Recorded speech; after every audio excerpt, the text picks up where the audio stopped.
Quality और consistent performance के लिए सिर्फ सिल्वर पंप्स एंड मोटर्स, नाम याद रखना। आज भी दुनिया के देशों में लैंड रिकॉर्ड के लेकर के समृद्ध देशों को भी कई संकट।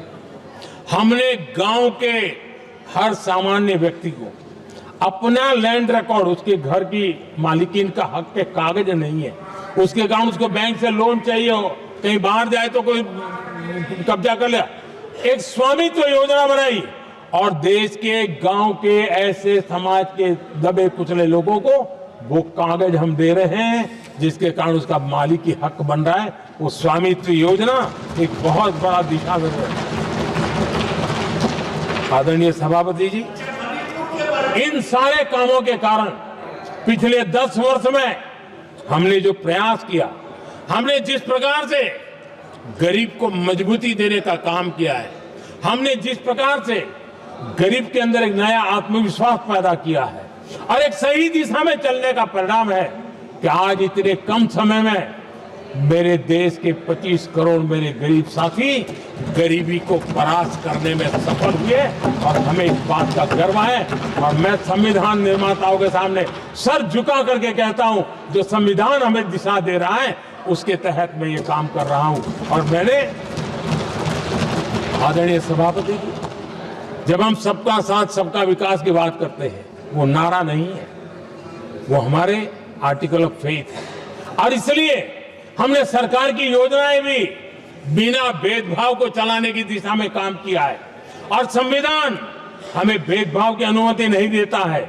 और इसलिए हमने आगे चल करके कहा है सैचुरेशन, जिसके लिए जो योजना बनी है उसका लाभ उन लाभार्थी को 100% लाभार्थी को मिलना चाहिए।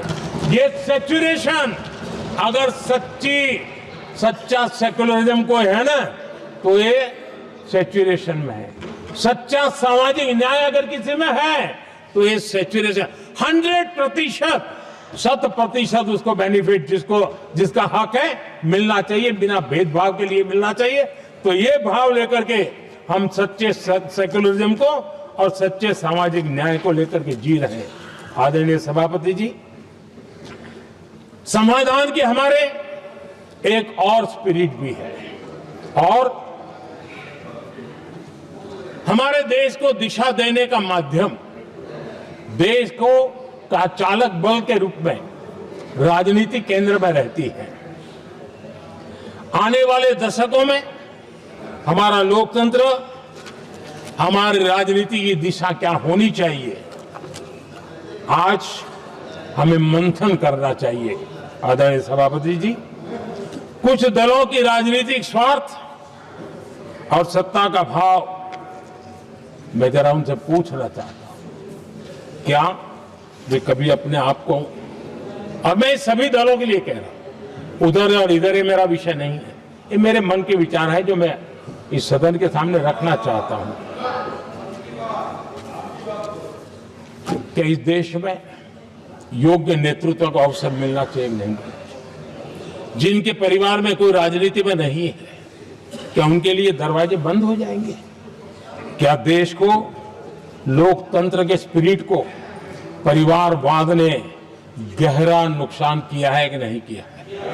क्या परिवारवाद से भारत के लोकतंत्र की मुक्ति का अभियान चलाना ये संविधान के तहत हमारी जिम्मेवारी है कि नहीं है? और इसलिए समानता के सिद्धांत की बात कहे, अवसर की बात कहे, हिंदुस्तान के हर किसी को, और जो परिवारवादी राजनीति है उनकी धुरी ही परिवार होता है, सब कुछ परिवार के लिए।